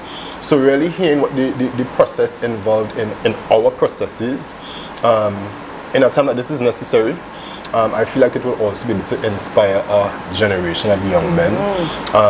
And that's in essence, I think, what Darian really wanted to happen out of this. I am calling Shireh almost like a convention, you know. It is a fashion and creative convention, and being able to just share our point of views and our experiences with other young men, I think is going to be worthwhile. Yeah. Tell me about your experience as well, Daniel. Why do you feel that this is particularly significant? So for me, I have been within the fashion space for the last 6 years, and the opportunity for something like this that Darian is spearheading, I think it is one that I am proud to be a part of, knowing well that part of my mission for the last 2 years within my brand Fluorescent Black has been mentorship, as well as to be able to allow persons to wet their feet within the fashion space. Specifically in Tobago, opportunities like those are not present, and if it is, it's not as highlighted. So just to be able to be in that space with like-minded individuals and persons who just have a speck of interest within that whole realm of fashion design, and just talking about fashion in general, because I mean, yes, it's specific to men, but just the conversation in general when it regards to fashion, I think that's an important opportunity, and I'm glad to be with Darian to get that done. It's one of the things that we're going to be addressing with men, is that we don't just throw on clothes anymore. No. We don't just throw on clothes anymore. And I say this specifically, you know, I want to get your thoughts on it. I remember my interactions with, my dad is in the building and construction industry. To him, a jeans is a jeans. But I eventually got to the point sometime where I got him a slim jeans and so on, and he said, oh God, this thing is pressure to put on. By the time he wore it about twice, he said, boy, you know, the ladies are never like it. How do we get, particularly in terms of that blend, younger men, you know, as well as those adults, to recognize that we're now in a time where that level of consciousness is understood and accepted. It doesn't matter the gender, in terms of being able to present yourselves, because it now becomes who you are, and that brand of selling you. Tell us about the importance of that. Like, so this morning, Daniel used a word. When we got here, he was posed a question and he said, I am my brand, right? And generally what you wear and how you show up and how you present yourself, it says a lot, even before you say anything, you know. I always say it also doesn't even matter in terms of brand and cost, etc. But paying attention to things like how your clothing fits, you know. Fit is major. It shows that you take some sort of kind of pride in yourself, and you consider how you show up in the world, you know. I also say style is a lifestyle. Correct. You know. And in essence, it is really just understanding that, you know what, I want to feel my best, I want to be my best, I want to show up as my best self, so let me package that in the best way possible. And that goes for anybody. Excellent. I think that covers it. Darian, your inspiration, because I note carefully, you have brought together this concept in such a way that persons are definitely looking on and saying, I've got to be here. What's the inspiration and the thinking when you looked at rolling out, let's say, these 3 events in one? Everything just kind of flow, like it was just a tiny idea. Maybe we could just sit and just have a conversation with men. And if we're being honest, I did not go into too much detail with these guys. And then when I hear Keelan talk, like, I'm gonna cry because it is literally exactly what I want to come out of the conversation. And this comes from me not going in too deep into what I want to get from the conversation, and everything just kind of flowing on its own. I had a conversation with Ronaldo, John, that's Rashad's. He's also a part of the conversation about using the venue for the fashion show. A big shout outs to Rashad. That's one of our sponsors on board. Big up you. Down there at Rashad, certainly supporting the Tobago Updates morning show. So as I mentioned, the wanting to do the fashion show, he said, well, maybe we could just have one big event and you have the market in the morning. And I was like, that makes real sense. So everything just kind of fall into place, like without any big set of deliberation or anything like that. Excellent. So this takes place at the Healing Gardens, right down there at Le Chateau, right next to Rashad's men's store. And tell us the time that we get started and the flow of events for the day. Okay, so the fashion market starts from 10 in the morning and it runs until 4 p.m. The conversation with these lovely men are from 3 to about 5, and then the fashion show itself starts at 7 p.m. It's not going to be a very long fashion show, so it's about an hour and a half. At the fashion show, I'll be displaying 30 pieces because I'm turning 30 this year. I don't know when I reach here, but I'll be showing 30 pieces. I have like a wide variety of models: children, men, plus size, the skinny ones, the tall ones, the short ones, the in-between ones, the mature ones. I have a variety. So what can persons expect at the fashion market itself? The fashion market, we are having persons selling clothes, persons selling shoes, accessories. We have people doing hair on the day. We have people, Top Coat by Keela, doing pedicures on the spot. Hopefully I have someone washing hair, that kind of treatment, massage that is full. So it's catering to every possible angle there as well. Yes. A person's also going to be able to get clothing from Fluorescent Black in the lineup on that day, or is your focus just on the men's conversation for that day? Show up and we'll find out. Right. So persons, you got to be there in order to find out there's an opportunity for anything with this kind of combination and coming together. And one of the things that I like, and we spoke about it the last time around when we would have done in terms of that line, can we continue to look forward to that catering in your designs for the wide cross-section of Tobago women? Yes. I think I enjoy being able to fit all different sizes and shapes. Sometimes it can be challenging, but I'm always up for a challenge. So yes, most definitely. The small, the in-between, the fat, the thick, and everybody. All right. And similarly as well, your caterings also look at different age groups. So whether you're young and you choose a particular style, or you are in the mix and you decide, I don't want to show out too much, but I want to how do you deal with that mix in terms of the feedback from persons and still allowing your designs to stand out in a particular way? So as I was listening to Mr. E. Cliff, it is about knowing your clients. Yes. So the clients that I would have for the first time, once I have their social media handles, I would just take a look at the pages. Take a look at the pages, see what they're comfortable in, see what they are accustomed doing. The ones that I know for sure, then once I know your personality, it is easy to create something that would suit you and make you comfortable. Excellent. Give us a taste of what we can expect to see with the colors and the designs as we head on into that fashion segment that represents Tutti. So colors, I am usually drawn to bright colors, but each category in the fashion show, the colors, the pieces that you would see would speak to the category specifically. And I like to say that I am versatile. So I'm not going to say you're only going to see bright colors or you're only going to see African prints. You're going to see a mixture of things there. It's like a whole calorie. All right, excellent. And I want us to chat a little bit about that aspect of business for each of you all. You know, Florist and Black, you venturing out there in that area. How has it been for you during the pandemic times, and particularly now heading back on in as persons? We're happy to be outside. I think specifically for the pandemic, for most businesses, and not just fashion in itself, all service-oriented businesses would have been affected heavily, because I mean that's our point of contact. But it was a space to reinvent certain elements and certain the systems and the way in which you conduct your business. I have a storefront, and I had to close it. However, my storefront, there is a studio at the back, so I was still able to, you know, get work done and move most of my business to like an online situation.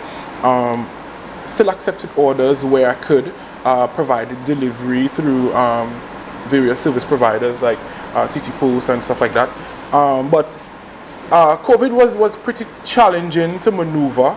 For the first half of that situation, I was here within Trinidad and Tobago, doing work on the ground, trying to, you know, train some individuals so that I could have some assistance happening. And then, well, for the second half of that, I would have been on tour with Patrice in the US. And Can't say that's so likely. Right? You think serious? You think serious? Yeah.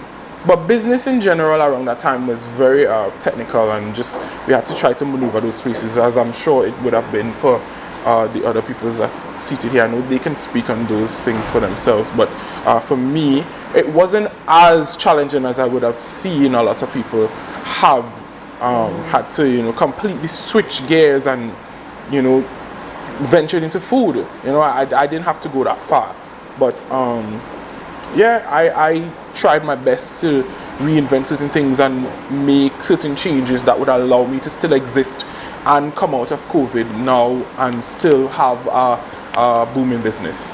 All right. And how was it for you, Darian? It was troubling mostly in the mind.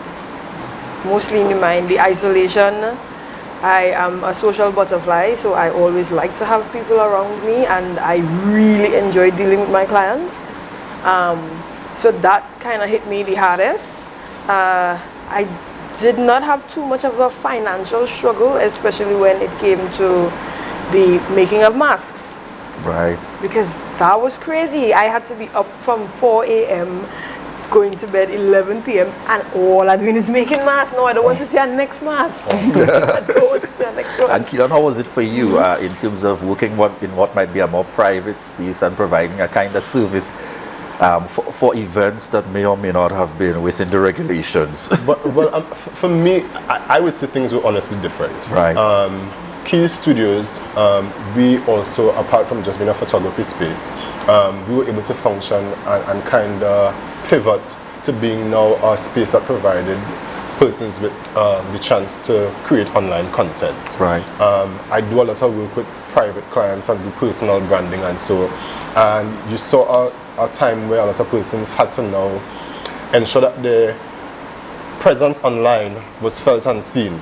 So I was able to kind of dive into those spaces, help persons establish themselves online, work with their personal branding for the businesses and themselves. So honestly, that time for me was honestly a busy time. While some folks were kind of in isolation, it was a peak time for Key Studios because of the type of work that we do. Heavy on content creation.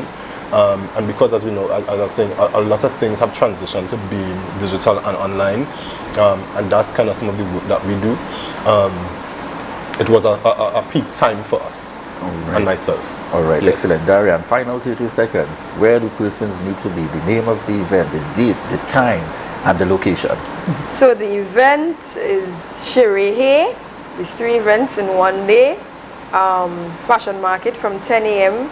to 3 p.m. to 4 p.m. Sorry, the conversation with men in fashion 3 to 5 p.m. and then the fashion show. Everything is happening at the Healing Garden at Le Chateau in Mount Pleasant.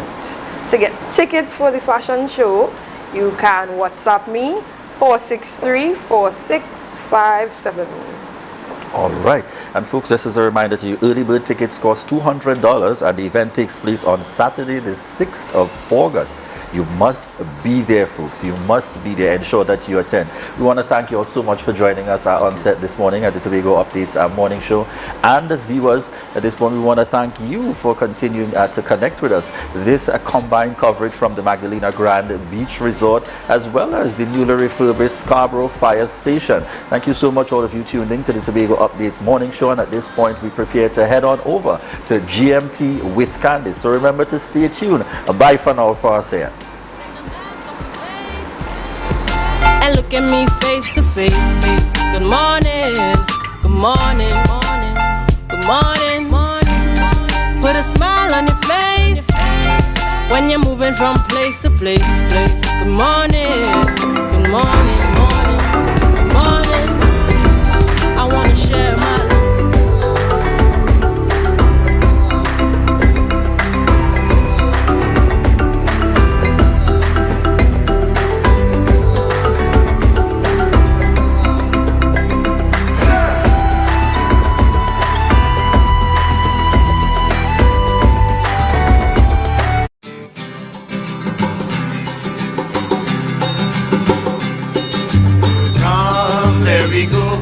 There we go to Tobago, that paradise, Bombay, Robinson Crusoe. And it is said, it's the land of tomorrow. Princess Margaret say, come Tobago for holiday. Now the whole world say, come Tobago for holiday. Smile, every smile, every smile. In Tobago, that paradise, Bombay, Robinson Crusoe. And it is said, it's the land of tomorrow. Ronald Reagan said, come Tobago for holiday. Now Bill Clinton said, come Tobago for holiday. If you want a happy vacation, yeah. Hey. Tobago updates. Na, na, na, na, na.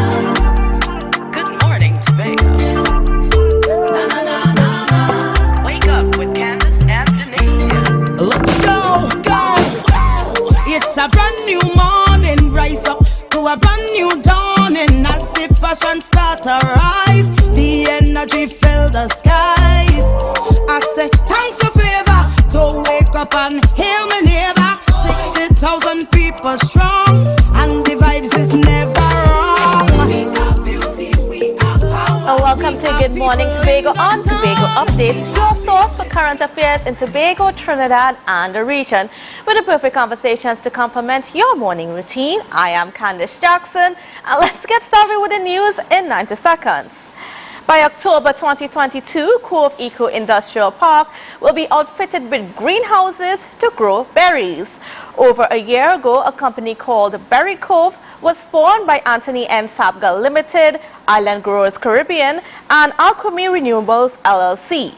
They want to grow various berries and microgreens utilizing hydroponic technology in specially designed greenhouses.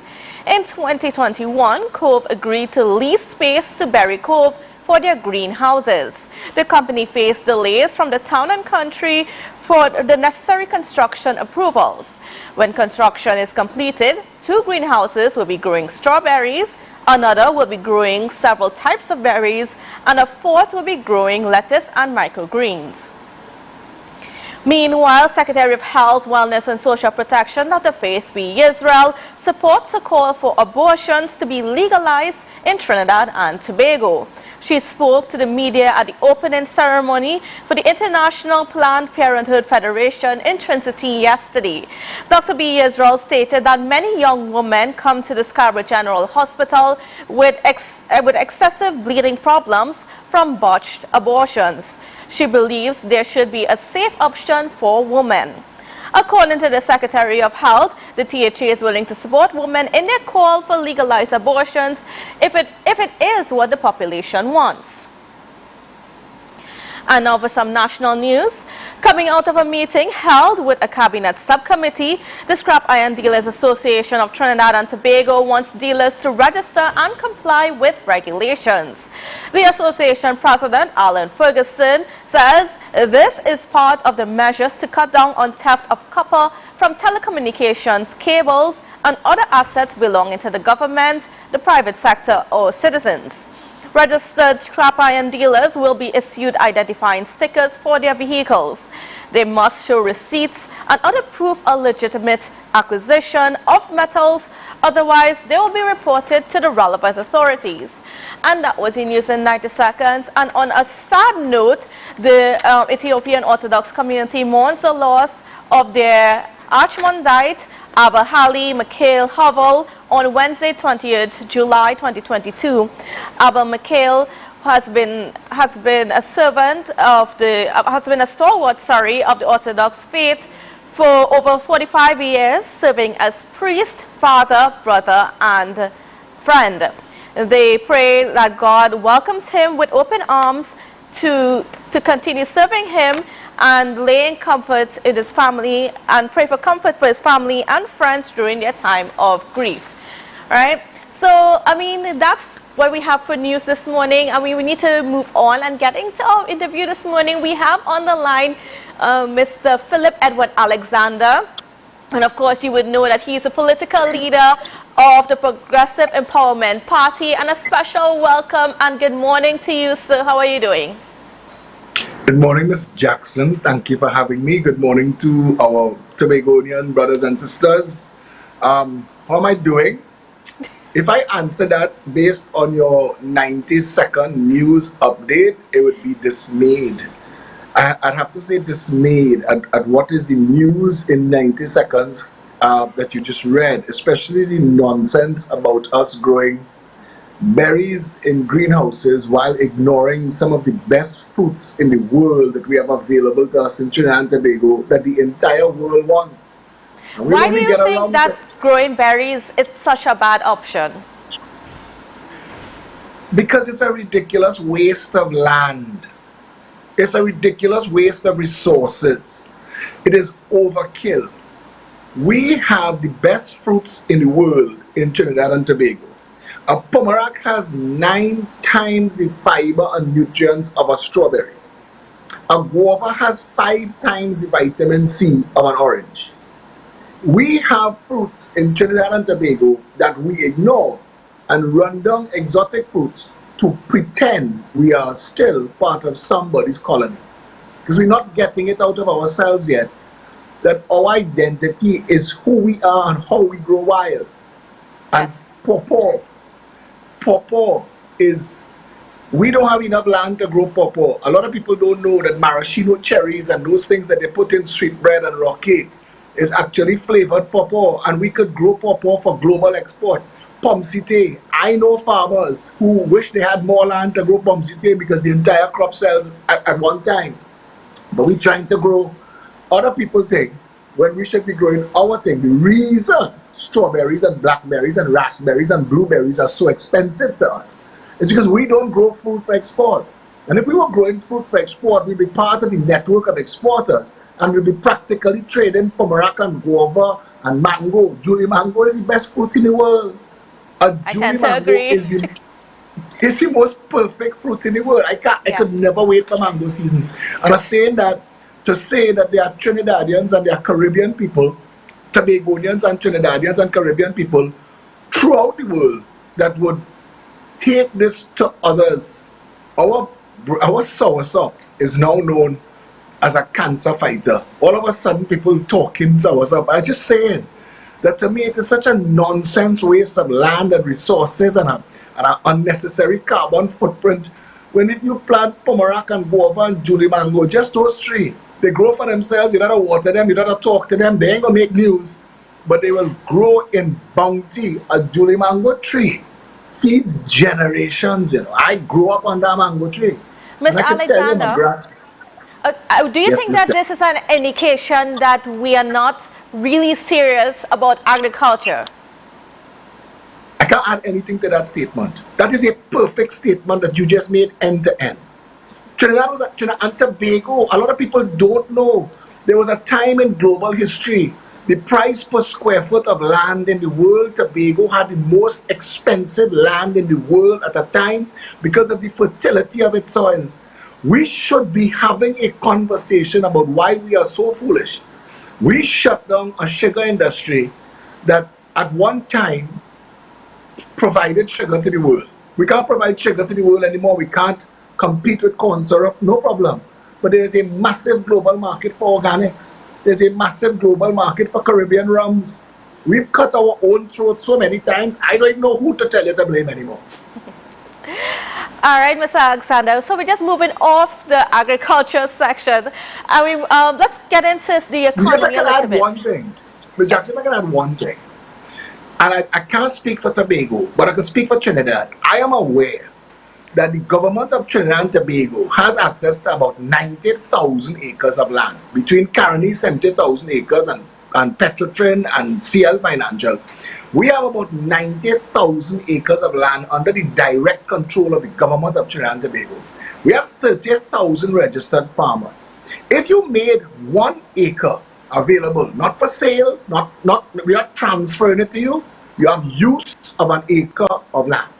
And if you make proper use of that land and give us 80% production of an agreed crop that we could either make available to the local market to drive the price of food in Trinidad to the ground, farmers will still make money. We will generate massive employment.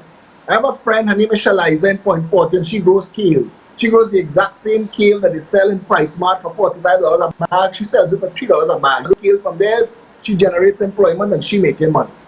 This is not, we are deliberately cutting our own throat, and I don't know why. I still don't know why, and I don't know why the people of Trinidad and Tobago are allowing them to risk our sovereignty, because national security is tied to food security, and I don't know why they're risking them starving us. We're eating global cast-offs and we're eating poisonous food, and I don't want to sound like a lecturing, but our Ministry of National Security and our Ministry of Health spending money cleaning up the problem that should have been solved by our food production through our Ministry of Health and Agriculture. I just wanted to add that. All right. Moving on to the state of the economy, we got news yesterday evening. Minister Colm Imbert stated that we were just rated as a BB negative rating, and it's the first positive rating in 15 years. So we're moving from a negative state to basically a stable state. So I want to know, what are your opinions? How do you feel about this announcement? I'm disappointed that the government is still able to use the media to lie to the public. In Trinidad, there are companies that sell items for $50 for one. And then just before they have a sale, they mark it up to $60 and then give you a 12% discount to bring it back to $50. And you say, oh, I'm saving money. So the Minister of Finance is talking foolishness. Trinidad and Tobago's economy is in the toilet. We are in debt, broken and broke. They cannot identify who we are, what we do. We continue to cross our fingers and toes, hope for spikes in oil and gas that will never benefit us, because we no longer have our own refinery. So when the price of oil go up, the price of our gas consumption goes up. So we lose. It's never going to be a win again. And this government is incapable of saying, how do you utilize the natural resources? Bring us back to the same fruits, you know. It brings us back to the same, what grows here wild. I want to say, then it would start to make sense. But none of that is being discussed. So they're just throwing numbers and throwing letters and making statements, and the public saying, well, okay, if they say so. But it's not true. And you're not feeling it in your pocket. You're not feeling it in your daily life. And it's not present in anything in the country. Everything is failing. There is no good news anywhere. All of those things are tied together. A government with no vision, failing the nation, and the people are going to suffer for generations to come if we don't deal with this now. All right. Well, Ms. Alexander, we're also here to talk about PEP's Open Mic Forum, which is coming up this weekend. But before we get into that, the PEP is not in Tobago, and I just want to know from you, what is your interest in Tobago politically? Are you guys attempting to break the political ground here in Tobago? What's your plans? I would love to work with Tobagonians. While I was watching your jingle and listening to that song that was playing, I wanted to ask if somebody could WhatsApp me. There's a link to a song, if they could WhatsApp me that song, because I love the song. When I was watching your opening jingle, I was thinking that Trinidadians still have no concept of Tobago. Trinidadians don't understand that Tobago have 400 years more recorded history than Trinidad. We should be calling these islands Tobago and Trinidad. Tobago was here first. A lot of Tobagonians would agree with you. But I know this, and I know the history of Tobago, and I know all of the first world benefits that Tobago have that nobody else in the world have. I tell people all the time that Bermuda had a nylon pool. It would be on the cover of CNN and Time magazine. We treat the things that are us. You hear the common thread in everything I say? We treat the things that are us with scant courtesy and total disrespect. And I would love very much to assist, and I have to use the word assist, because I was born in Trinidad, and I'm part of a united country that is Trinidad and Tobago. But I respect the independence of Tobago. And when I say the independence, there are things about Tobago that are different, not in any bad way, but it should be recognized. We shouldn't try to homogenize everything. Trinidadians shouldn't be Tobagonians, and Tobagonians shouldn't be Trinidadians. And if we wanted to be a proper unitary state, we would respect Tobago in all of the things that makes it unique and work to build that. If ever I were a prime minister in this country, my concerns would be that a brick, a block, and a banana would be the same price in Trinidad as in Tobago, and that Tobagonians would have the opportunity to regulate their own lives, to make the decisions on the things that impact Tobago. But again, I say that for Point 14 and Tabaki too, because central government shouldn't be deciding when your road paving. This is a madness that we've allowed to continue for 60 years and have to come to an end at some point. Well, certainly, and I know that a lot of Tobagonians would certainly agree with you in terms of giving Tobago the respect it deserves. But let's move on into that open mic forum that's coming up this weekend. And I just want you to tell me a little bit about it and what is the party's intentions. The empowerment in the Progressive Empowerment Party is about educating, informing, and empowering the people. In this interview, in every interview, I get so few interviews because the 1% contract mafia are scared to death of the amount of knowledge I give the people of this country in minutes. So they don't allow me media, and if you all call me and say I can take a piece of an end after a fashion show interview on a morning, I take in that. Our open mic is to give people the opportunity to come and have a frank expression about where they are and how they feel. There are parents in this country who don't know what's going to happen to their children. A large portion of them cannot afford private school and private lessons. The government is failing the remedial responsibility that they're mishandling of COVID forced on the nation. 5 years from now, we don't deal with those 9,000 failing children who they are going to send forward to fail into Form 1 and fail into Form 2 and fail into Form 5, going to fail out at 16 and going to end up outside there unemployable, grist for the criminal mill. That's Trinidad and Tobago. I want parents to come and talk about that. I want children to come and talk about how their parents are being abused by the National Insurance Board. People who have contributed their whole lives, they're supposed to be able to get their national insurance that they paid for. The government robbing them. I want people to come and talk that in their yard flood up to their knees, but their pipes still dry, spiders running in their pipe. They have no water in the pipe, but they have water in the yard. I want to talk about these things. A country that has a rainforest climate. We've built a water and sewage authority with a plan to build drainage to catch the water in the mountains and throw it in the sea, and then spend $1 billion a year desalinating seawater. There is an insanity about Trinidad and Tobago. If you wrote it as a book or made it as a movie, people think you made it up. And what will it take to change some of these things? What's that, ma'am? What will it take to change some of these things? Let me give you an example, right? We just talked about pairing 70,000, 80,000, 90,000 acres of land with 3,000 farmers and setting crop schedule.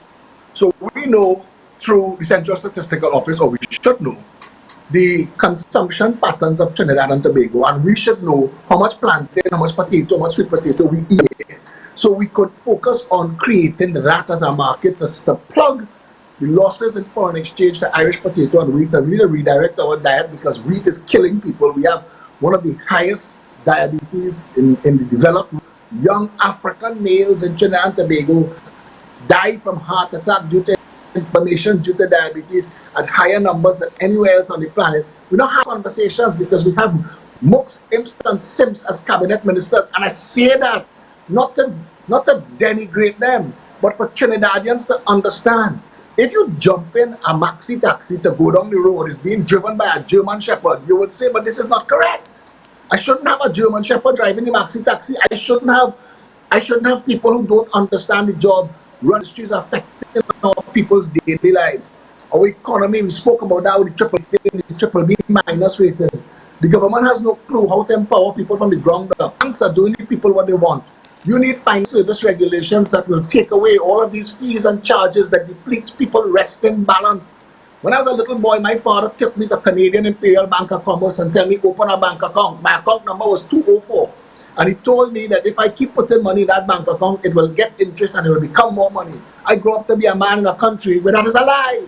I grew up to be a man in a country where poor people having their money forced into the banks thieving the money with fees. And people need, Ms. Jackson, I don't know how much more time I have, so you stop. We're actually out of time.